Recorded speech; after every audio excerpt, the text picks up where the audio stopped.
Tranquilo.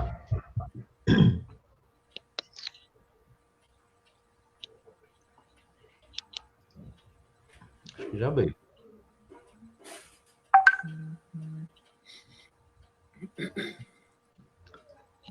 Pode começar, Ivan.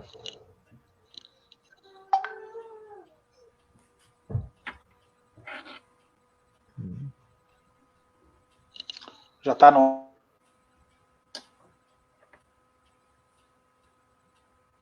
Sim, está no ar.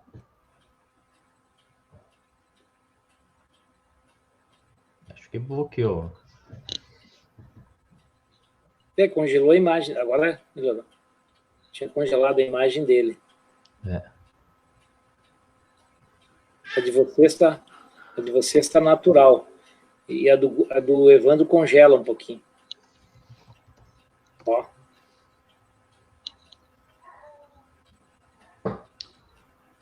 Acho que a dele foi. Acho que eu começo aqui, talvez, pessoal. Então, boa noite, pessoal. Sejam todos bem-vindos. A tela do secretário Evandro Soares aí congelou um pouquinho, né? Gostaria de agradecer a presença de todos. Estamos começando mais uma semana da cultura e da arte italiana, sexto ano, né? Voltamos à questão de resgatar e manter um pouco das nossas raízes, das nossas tradições, né? E hoje com uma live aqui com a Margit, o Fernando e a Cristiane, e eu vou falar do patrimônio histórico, né? Construído. Gostaria de agradecer a presença do pessoal que está acompanhando. Também lembrando que teremos atividades toda a semana, em especial também domingo. Domingo é a data de fundação aqui da colônia, Colônia Imperial Dona Isabel e Codedeu. São 150 anos, 24 de maio de 1870. Então, deixo a palavra aí com o secretário, acho que agora está tranquilo. Evandro? Boa noite, pessoal. Estão me escutando aí? Sim. Certinho? Boa noite, Cris. Boa noite, Margi. Boa noite, Fernando Outramari. Boa noite, Sandro Giordani. Boa noite. Enfim, a gente está muito contente, né, de poder estar aí celebrando mais uma vez a Semana da Arte e da Cultura Italiana, né,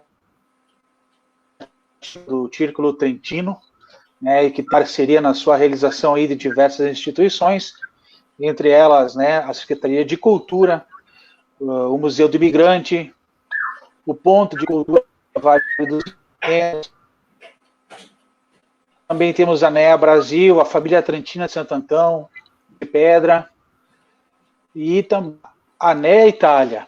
Né? Todas essas instituições fazem parte da nossa programação, que inicia hoje e segue, então, até o dia 24 de maio, por conta da pandemia do Covid-19, né, do coronavírus. As nossas, né, Sandro, que são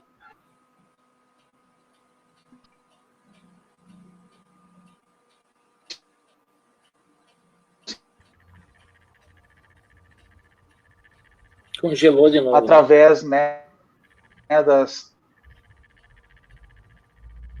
Acho que a internet lá do Evandro não está muito boa. Mas, como o Evandro estava falando, realmente são várias associações, procurando manter realmente a nossa questão cultural, né? As dificuldades com a quarentena, a Covid-19, e para não deixar passar essa data importante em branco, né? Mudamos um pouco o nosso foco, essa questão de fazer as lives online, ter um pouco do conhecimento do pessoal aí que tem muito valor, conhecimento agregado aqui, estando aqui, podendo compartilhar com a sociedade, com a comunidade local, né? Um pouco do seu conhecimento. Nós temos da nossa história, o nosso patrimônio histórico, artístico, cultural muito forte. Temos também que preservar um pouco mais o que nós temos. Entre as ações do Círculo Trentino também está um projeto de digitalização de acervos, que é muito importante, para que não aconteça tipo que aconteceu com o museu no Rio de Janeiro, que pegou fogo, e a gente acaba perdendo muito da nossa história. São pequenas ações ou grandes ações que acabam trazendo um resultado especial para a comunidade, para a sociedade como um todo. Por isso eu deixo aí a cargo da Cristiane Bertolco, arquiteta, que vai conduzir a live aqui com a Margit e com o Fernando, né? Então, Cristiane, fique à vontade. Bom, então, para quem não me conhece, eu sou a arquiteta Cristiane Bertocco, do Museu do Imigrante, e eu vou apresentar os nossos colegas, a professora Margit, arquiteta, professora da Faculdade de Arquitetura da Universidade de Caxias do Sul, mestre em História, e o nosso colega arquiteto Fernando Outramari, que é consultor do roteiro Caminhos de Pedra. Nosso tema hoje é sobre o patrimônio e os roteiros culturais da imigração italiana. Eu gostaria de pedir para a Margit, acho que o Evandro está voltando. Se quiser terminar a fala, Evandro. Voltei, será? Parece que está bom. Tá, eu não quero interromper. Agora eu peguei aqui o meu tripé, saí ali do meu ambiente de escritório, vim para a sala, que é onde fica o meu ponto de distribuição de Wi-Fi, e acho que de repente aqui, bem do ladinho do ponto, fica mais fácil. Mas enfim, eu estava agradecendo, né, sendo que a gente vai ter diversas atividades, mas também, eu não sei se chegaram a comentar, no início, a gente inicia uma semana de comemoração, mas na verdade com uma notícia triste, né, porque hoje, no dia de hoje, nós perdemos, né, um grande agente cultural, eu diria assim, né, uma pessoa que dedicou sua vida a pesquisar e a editar e a estudar e a passar o conhecimento, né, do Talian, considerado o pai do Talian, que é o Darcy Loos Lusato, que faleceu no dia de hoje e com certeza deixa, né, um legado, né, grandiosíssimo, assim, no sentido, né, desse patrimônio imaterial, né, desse patrimônio que, na verdade, sobre a qual a nossa região da Serra, sobre o qual o Bento Gonçalves acabou se construindo e sobre o qual também, né, esse patrimônio se encontra hoje ainda nos nossos avós, nos nossos antepassados e, sobretudo, nos nossos roteiros, né, nos nossos distritos, onde a gente, onde na colônia, como se diz, né, onde ainda se preserva, assim, com um pouco mais, né, a língua vêneta, né, que é popularmente conhecida como italiano. Aos familiares do seu Lusato, né, os nossos sentimentos, né, em nome da Prefeitura de Bento Gonçalves, né, acho que de toda a comunidade italiana, e também da Secretaria de Cultura, fica aqui o nosso maior reconhecimento, né, com o seu legado, que com certeza o seu Lusato nunca será esquecido, né, dentre essa valorização, assim, né, do linguístico, né, assim, da nossa sociedade. Então, dito isso, eu também aqui posso deixar, né, encerro a minha participação, desejando a Cris, a Margit e ao Fernando, né, um bom momento, que a gente possa ter a valorização do nosso patrimônio, aí, do nosso roteiro, tá? Com uma boa discussão, que a gente possa se servir do conhecimento de vocês, tá bom? Uma boa noite por hora, e eu fico acompanhando aqui vocês, e um bom trabalho. Um abração.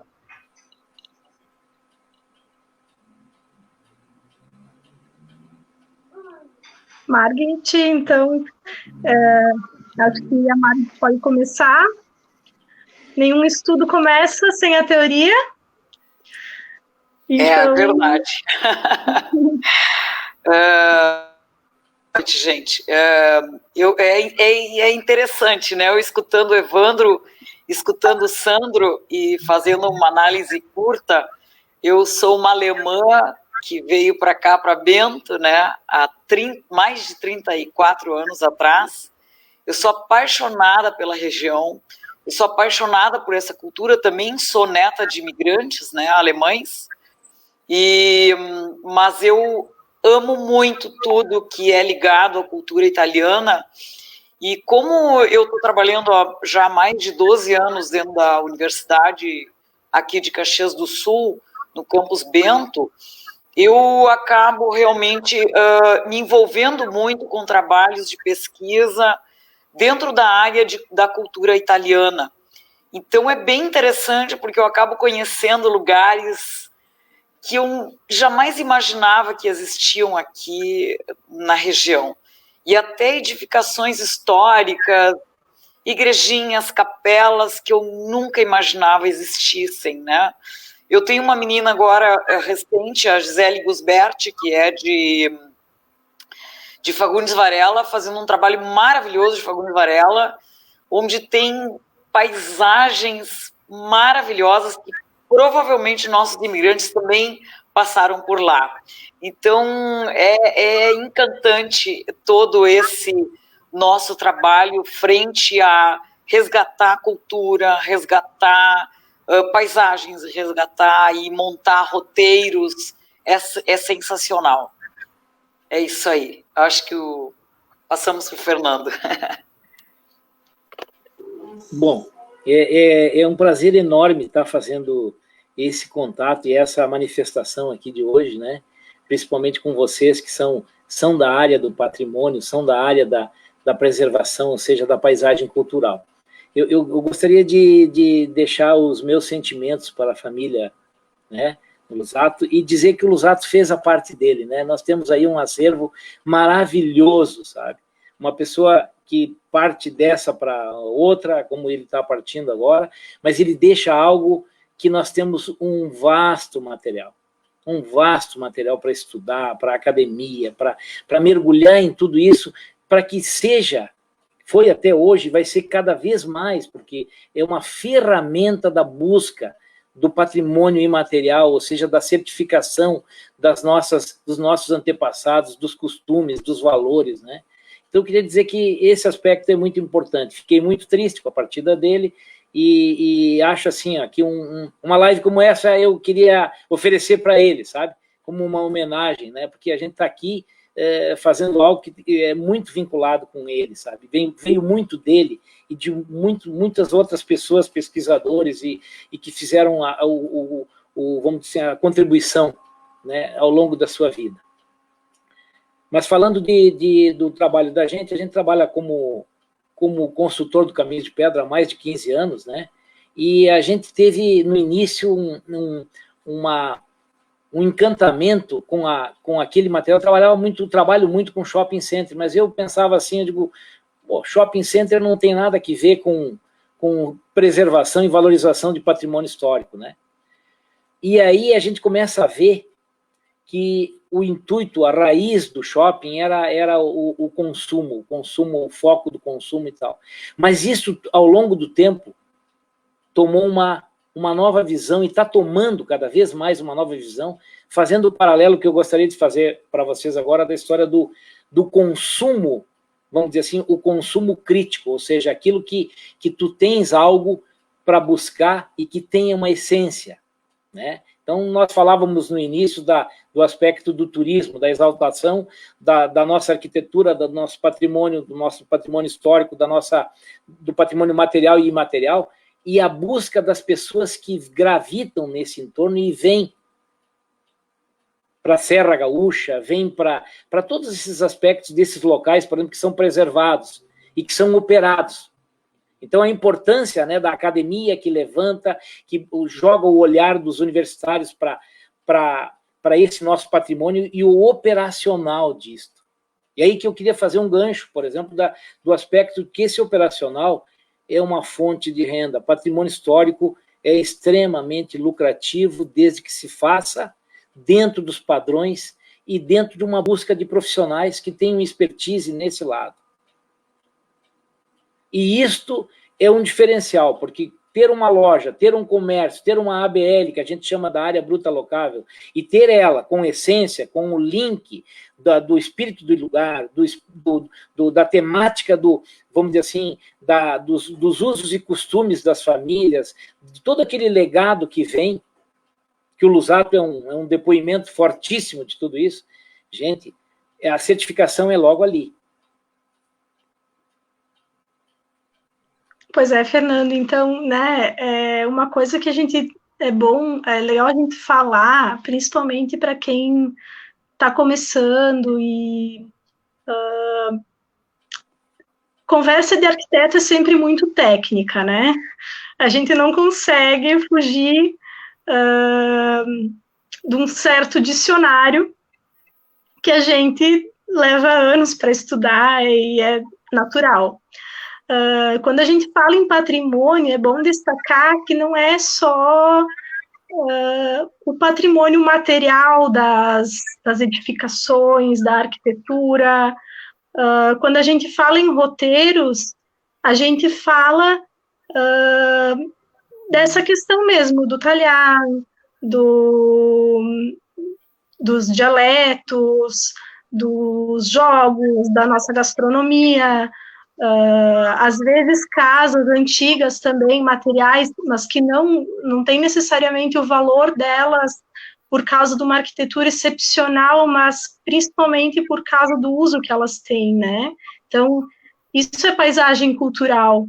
É isso que nos encanta quando a gente anda numa linhazinha de interior e a gente não sabe exatamente o que nos toca. Não é isso, Margit?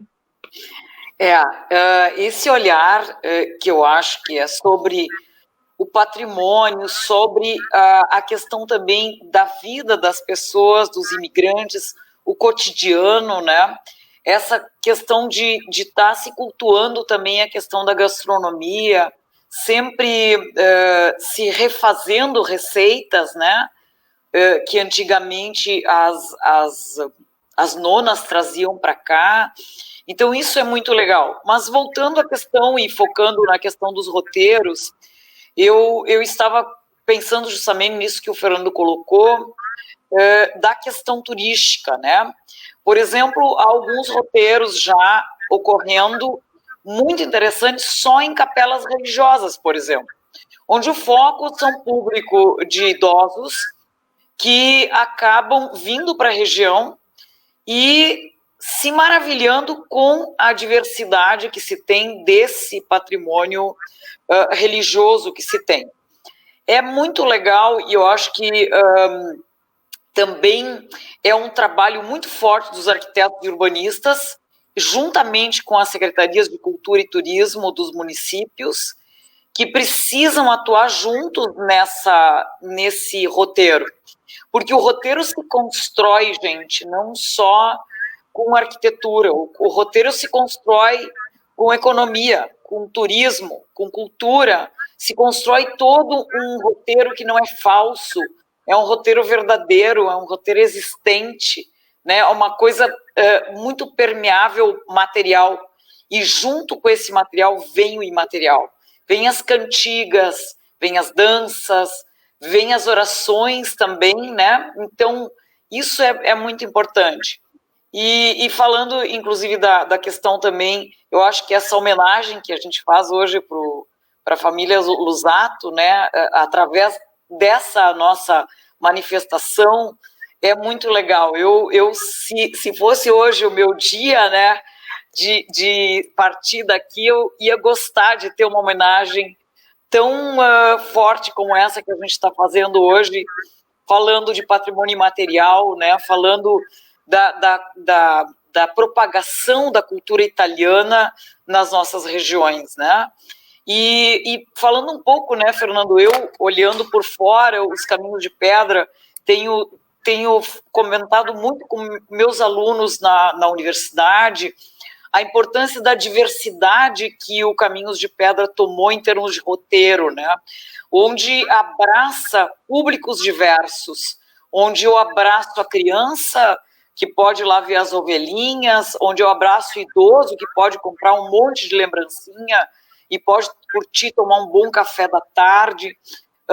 Pego o jovem adolescente que já tem um pedacinho do Casper lá, né, do Parque de Aventuras. Então, essa questão da diversidade do roteiro também é legal, né?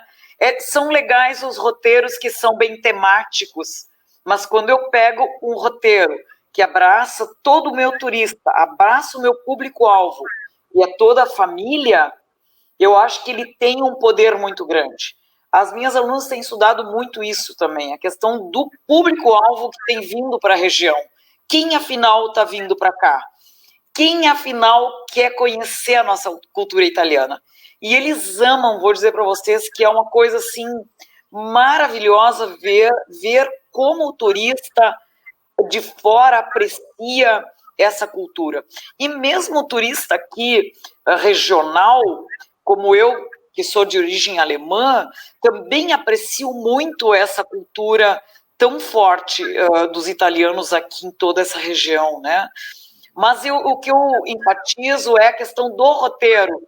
Esses roteiros bem estudados, bem planejados, por equipes multidisciplinares, eles tendem a dar muito certo, porque eles focam de maneira diversa os pontos e não só de um olhar, né? Então, e outra coisa que eu gostaria muito de dizer, assim, é que cada semestre que passa, eu ministro a disciplina de técnicas retrospectivas, o que ocorre é que eu acabo deixando os meus alunos encantados pela preservação do patrimônio histórico, dos sítios históricos. Eles ficam enlouquecidos, eles querem realmente fazer. E é uma tendência muito forte que eles, como novos profissionais, vão realmente trabalhar nessa linha de frente da preservação e da questão da montagem de roteiros turísticos nas cidades de onde eles vêm, Nova Bassano, Veranópolis, Vista Alegre do Prata, Fagundes Varela, né? Tantos locais que estão aí perto de nós e que são maravilhosos, né? E cada qual com a sua personalidade. Então, eu queria pegar esse gancho também, porque o aspecto, por exemplo, de cada povoado, cada comunidade...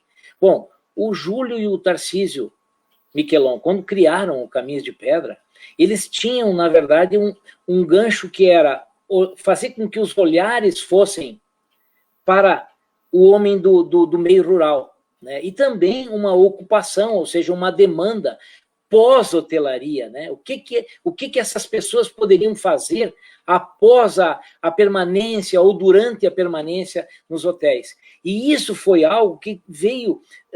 o primeiro ônibus que o Guilherme Paulos trouxe da CVC, faltou tudo que tinha na região, era uma loucura, né? Não tinha, sabe, não tinha mais salame, não tinha mais pães, não tinha, porque as pessoas vieram e queriam levar um pedacinho, cada um queria levar um pedacinho daquilo que eles estavam vendo. E a partir daí, eu não me canso de citar, por exemplo, que quando o seu Tarcísio e o Júlio chegaram nos locais da comunidade e disseram que trariam pessoas para ver aquele jeito de ser deles, eles ficaram muito cestrosos, eles nem acreditavam. Quando eles viraram as costas, ele mate, né? Tutti mate. Mas acontece que essas pessoas sabiam o que o mercado procurava, o que as pessoas queriam, né? E hoje, cada vez é uma sequência, é uma crescente, sabe? A gente percebe, por exemplo, que cada família está segurando o seu filho, está segurando o filho do seu filho lá, com o maior orgulho do mundo, porque está falando da sua descendência, das suas características, e isso não tem nada mais autêntico. Não tem nada mais autêntico. Tu pegar qualquer vinho aí, os melhores vinhos, eles começam pelo IP, pela indicação de procedência, pela denominação de origem controlada, pela denominação de origem controlada e garantida. E tudo isso tem um link lá com a cepa, com a tradição. Quem veio, que costumes eles tinham. Então, isso é uma poesia. A Marti colocou bem, é uma poesia encantadora. Eu digo para vocês assim, ó, é algo assim que rejuvenesce trabalhar lá. A gente é um encanto. As 4 estações, as diferenças dos matizes, das cores que o Caminho de Pedra tem, é algo divino. Não o Caminho de Pedra, toda a colônia italiana, toda a Serra Gaúcha, né? Ela é um encanto, tem tudo por se explorar. E cada qual com seus costumes. E esses costumes, no queijo, no vinho, na tipologia dos legumes, da exploração dos legumes, no próprio paisagismo, no jardim. A horta era um jardim, né? A horta era um jardim. Então, esse aspecto, por exemplo, conversando com alguns paisagistas, a ideia que o italiano trouxe, por exemplo, que ele tinha aquele cercado, aquela parte da horta, era uma pintura. Quantos pintores pintaram aquilo, né? Que era o cercadinho de madeirinha, de estaquete, né? E aí lá dentro aquela variedade de legumes e de produtos, que é um quadro, né? Não deixa de ser um quadro. Pois é, então acho que uma das coisas legais assim que eu tiro disso que tu falou, Fernanda, é que o turismo, no caso de Bento, ele é uma coisa que ele tem dois lados, né? Tem um lado do turista que vem para cá, vem conhecer, vem valorizar essa arquitetura, essa cultura, essas manifestações culturais, mas ele tem outro lado muito bom, que aquilo que é nosso nem sempre a gente percebe o quanto é diferente, né? São coisas que são naturais para nós, a nossa religiosidade, a nossa forma de fazer o jardim, a horta, o costume de plantar em casa, que eu acho que está sendo muito legal quem tem agora nessa época de pandemia, né?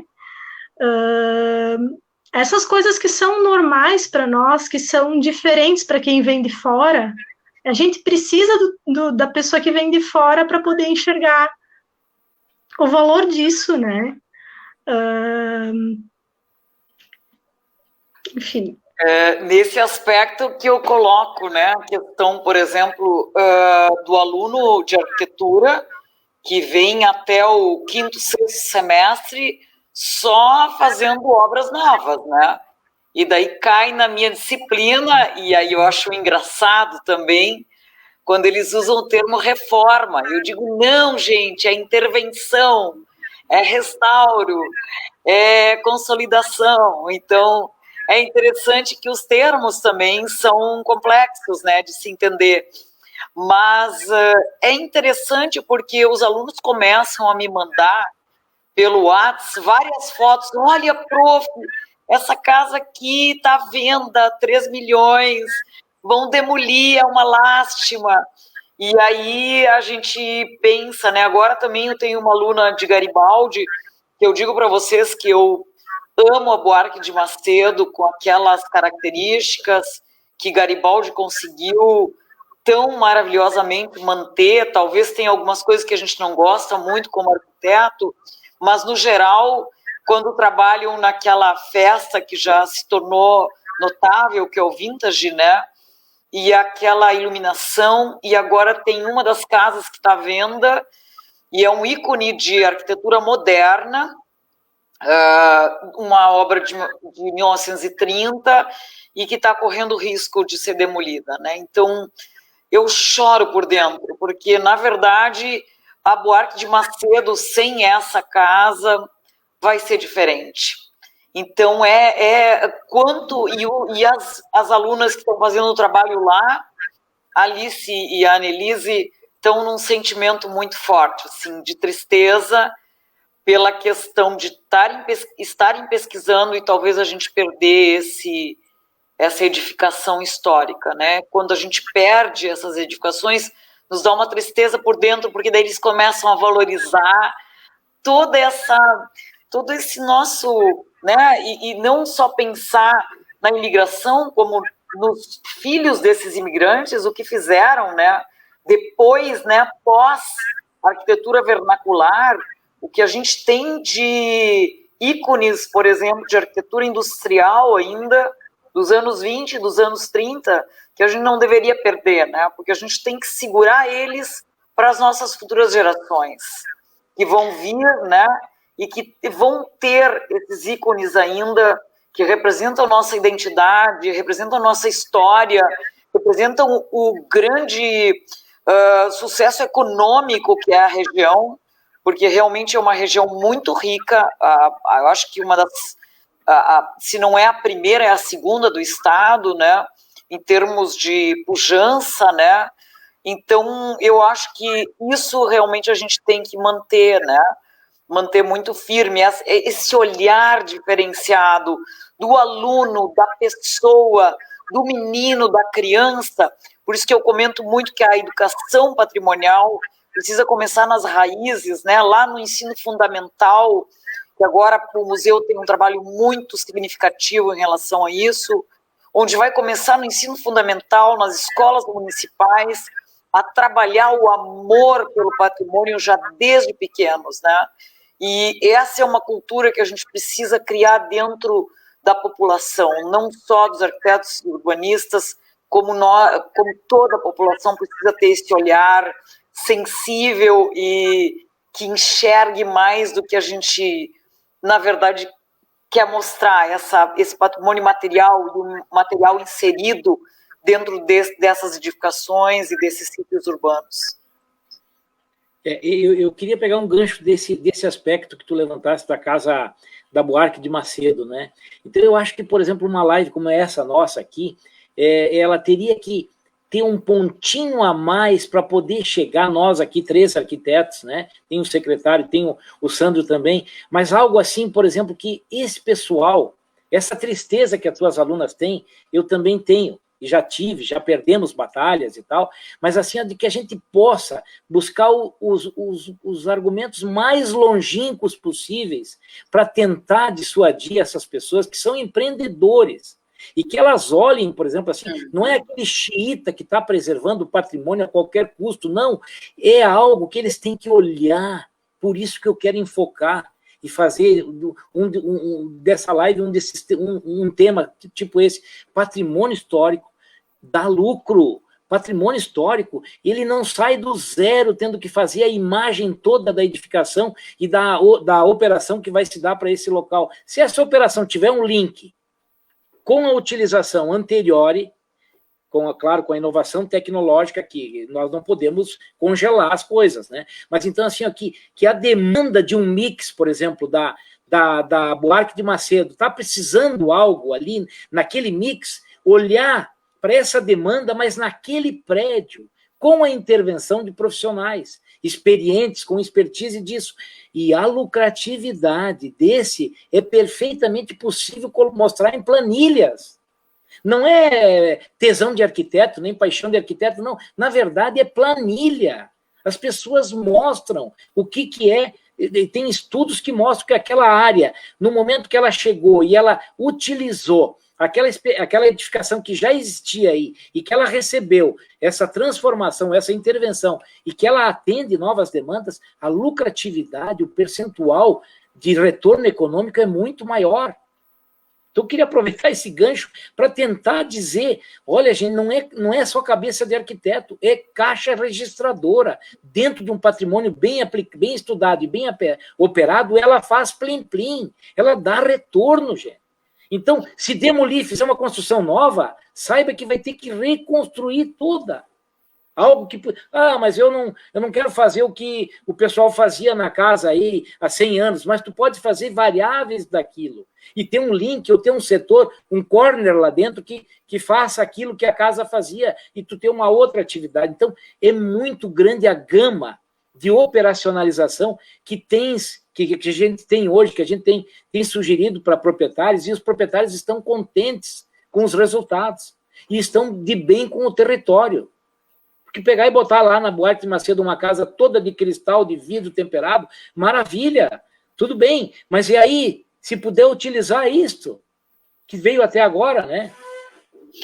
Eu ia comentar, Fernando, que a gente fez um trabalho ano passado, a turma de técnicas da UX, em Guaporé. Um professor que é de lá, que é o professor André Melatti, nos convidou para fazer o trabalho lá. Ele é da prefeitura também. E foi muito legal, porque nós fomos com os alunos apresentar os trabalhos de intervenção em 6 patrimônios da cidade, e as pessoas ficaram apaixonadas, porque não tinham noção do que se podia fazer. O trabalho da disciplina também pensa justamente isso. O que eu posso fazer para o meu patrimônio sobreviver? Então, qual o uso que eu posso ter desde que ele não brigue com outros usos que a cidade já possui. Então, por exemplo, 3 meninas fizeram uma cervejaria, ficou um espaço muito lindo de uma casa de esquina. Depois outras fizeram uma pousada, porque a cidade de Guaporé está precisando também de mais locais de hospedagem. E assim por diante, restaurante, inclusive uma pet também, que é um trabalho que está super moderno. Como era uma casa que tinha mais de 20 gatos e um cachorro, então sugeriram que a proprietária teria a residência em cima e embaixo seria uma pet, né? Então, essa ideia do uso, né, que tanto se tem nas cartas, né, patrimoniais hoje, que se mude o uso, né, não que esse uso vá agredir a residência, mas que ela trabalhe junto com a residência e realmente tem um valor muito grande, né? Foi muito legal, foi polêmico também, que algumas pessoas, a senhora essa da Casa dos Gatos, mas não sei se eu gostei muito dessa ideia. Mas aí a gente conversou com ela, mas a senhora vai conservar a sua casinha de madeira, que é tão linda no centro de Guaporé, né? Então foi uma experiência muito boa. E uma arquiteta presente, que já fez alguns restauros em Guaporé, adorou a iniciativa, porque é difícil os arquitetos fazerem trabalho de risco e acabarem fazendo projetos tão completos de intervenção e restauro como esses meus alunos acabaram fazendo academicamente, né? Então, foi uma experiência muito boa. Fizemos isso também em Cotiporã, mas o efeito não foi tão bom como foi na cidade de Guaporé. Foi muito legal, assim, muito bom. Os proprietários assistindo, né, às intervenções dos alunos. Muito legal. E essa propagação é que quem vai tendo uma experiência vai contando para o outro. E isso aí é um contágio. Eu sempre brinco que sacada com floreira gera sacada com floreira, né? Então, imagina se tiver uma sacada com floreira que dê rentabilidade para o operador, para o proprietário, para os herdeiros dos proprietários, né? Então, esse aspecto é muito importante, e nós, arquitetos, temos uma função muito importante, só que eu faço um apelo, nós, arquitetos, às vezes temos que sair um pouquinho e buscar alguém do lado da economia, sabe? Do resultado financeiro para provar, para mostrar para eles que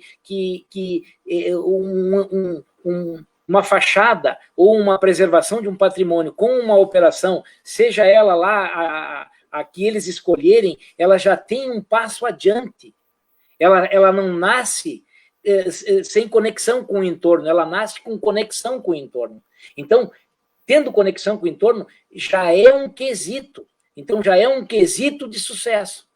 E esse quesito de sucesso, adequado a um pós-ocupação, depois do monitoramento, é claro, eu sempre digo, tudo precisa monitoramento. Tem que acompanhar, tem que ter, por exemplo, o operacional disso, como é que ele funciona, como é que tem o carga e descarga, como é que vai acontecer, todo aquele aspecto que nós, arquitetos, manuseamos em nossos projetos todos os dias. Então, é importante que não é cair uma operação ali e aí a pessoa operar. Nós temos que estar... Não é um comercial para nós, arquitetos, mas eu digo sempre que a gente faz arquitetura, não é antes, durante e depois. Então, o cliente tem que voltar e dizer, bom, vem cá, tal setor da minha loja do meu estabelecimento comercial tomou uma demanda maior. Então, ninguém melhor que nós para planejarmos, né? Para chegar ali e dizer para ele, olha, é isso, tem uma pesquisa disso agora, ou PET, que nem tu dissesse, quando que ia se pensar que um PET ia ter a ocupação que o PET tem hoje? Tem gente que não compra uma roupa para ele, compra para o cachorrinho, compra para o passarinho, então tu entende? É algo que... Pois voltando para a questão dos roteiros, né? Essa visão da arquitetura, do patrimônio, como uma coisa viva, né? A cultura, ela é viva. A gente tem que sair um pouco daquela visão de que preservar congela. Pelo contrário, é o extremo contrário. Eu acho que o que tem nos roteiros de Bento, e quando eu falo roteiros, não falo só dos roteiros turísticos, porque tem muitos caminhos que tem agroindústrias, que tem agricultores que produzem hortaliças, que produzem vinho colonial, que produzem biscoito, queijo, enfim, tem inúmeros roteiros, seja em Bento, seja na região, ele tem essa cultura viva, né? O que a pessoa, quando vem de fora, ela quer ver, pelo menos a grande maioria que procura o turismo cultural, o turismo rural, essa vivacidade. Então, isso pede o quê, né? Do arquiteto em especial, do empreendedor em especial, é saber enxergar o potencial desse lugar. Né? O primeiro, eu sei que no Caminhos de Pedra, a primeira coisa que sugerem a pessoa olhar é com que a família trabalhou ao longo da história da família, né, Fernando? E é por isso que dá tão certo, né? Porque acaba resgatando ofícios e saberes que tem toda uma história, mas ao mesmo tempo tem experiência. Não é isso? E essa questão que o Fernando colocou também de conseguir manter os filhos, né, dos nossos agricultores na região, né, não saindo para as grandes cidades ou para os grandes centros, mas mantém uma vivacidade nos roteiros que os jovens não têm a ideia de sair dali, né? Estudam, vão atrás de graduação, de experiências de tecnólogos e acabam ficando na casa dos pais ou construindo ali em volta e mantendo o negócio da família, né? Isso é muito legal também desses roteiros, né? Eles acabam não morrendo, eles acabam vivendo justamente porque acabam tendo, que nem o Fernando disse, essa questão de econômica, né? De melhoria financeira das famílias e acaba realmente mantendo o jovem na zona rural, né? O que é tão difícil na atualidade. Esse aspecto, por exemplo, das novas gerações que estão permanecendo, é esse encantamento, por exemplo, também que o turismo tem, que aparece nas novelas, que o Quatrilho foi filmado lá. Então tem todo esse aspecto também que além olha quantos programas que a Globo já fez, que a Record já fez lá. Então esse gancho, esse link, por exemplo, essa exaltação da propriedade, do meio rural com seus usos e costumes, isso é algo que vai ficando um rótulo de orgulho. Ou seja, uma vez se tinha vergonha de dizer que era do interior ou da colônia, hoje se diz de boca cheia, eu moro na colônia, meus pais trabalham com a terra, trabalham com os produtos da terra. Quer dizer, isso aí é o que... Hoje a gente ouve a gastronomia do quilômetro zero. Os nossos antepassados fizeram sempre a gastronomia do quilômetro zero. Olha os chefes aí com os olhares para os produtos feitos pelos imigrantes, sejam italianos, sejam alemães, poloneses, mas os chefes estão diretamente com esses olhares. Então, é algo assim que está, vamos dizer assim,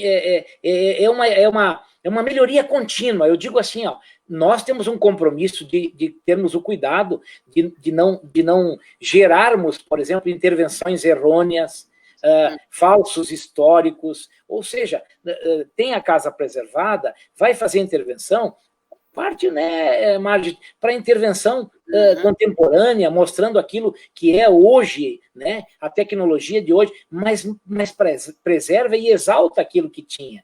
E um gancho também que eu queria falar é, por exemplo, assim, a importância de trabalhos como esse em Guaporé e a importância dos compacts, gente. Bento Gonçalves é um exemplo.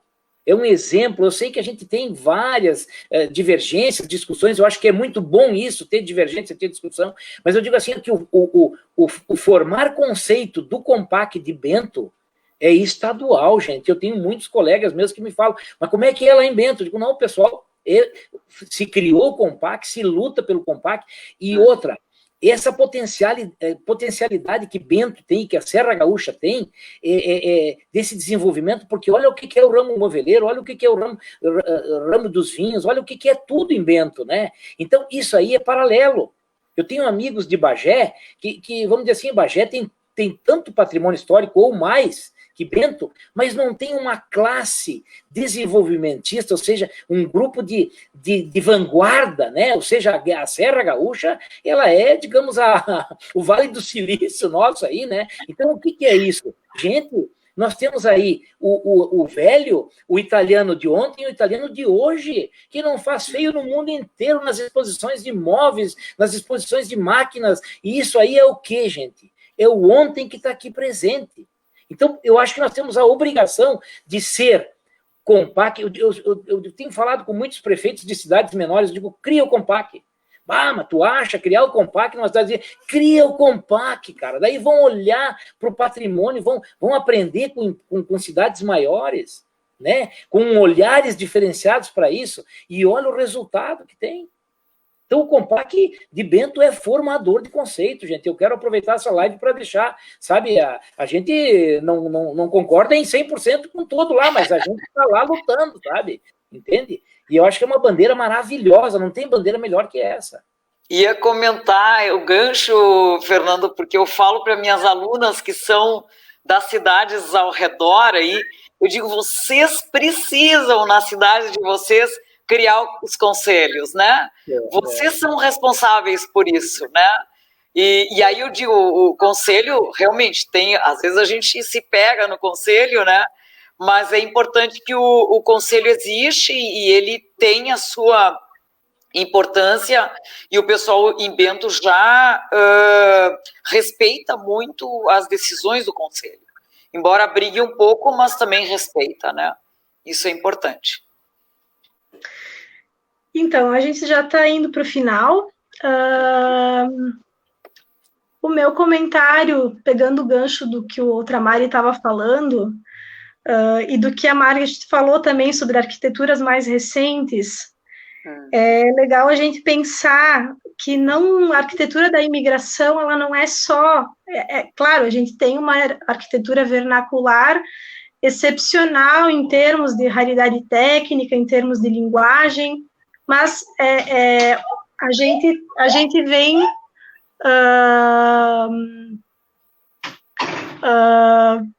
desculpa, me desconcentrei aqui. A cria chegando. A gente vem chegando a essas arquiteturas mais recentes. Isso, né? A gente tem muito da nossa arquitetura tradicional dentro da cultura arquitetônica atual, né?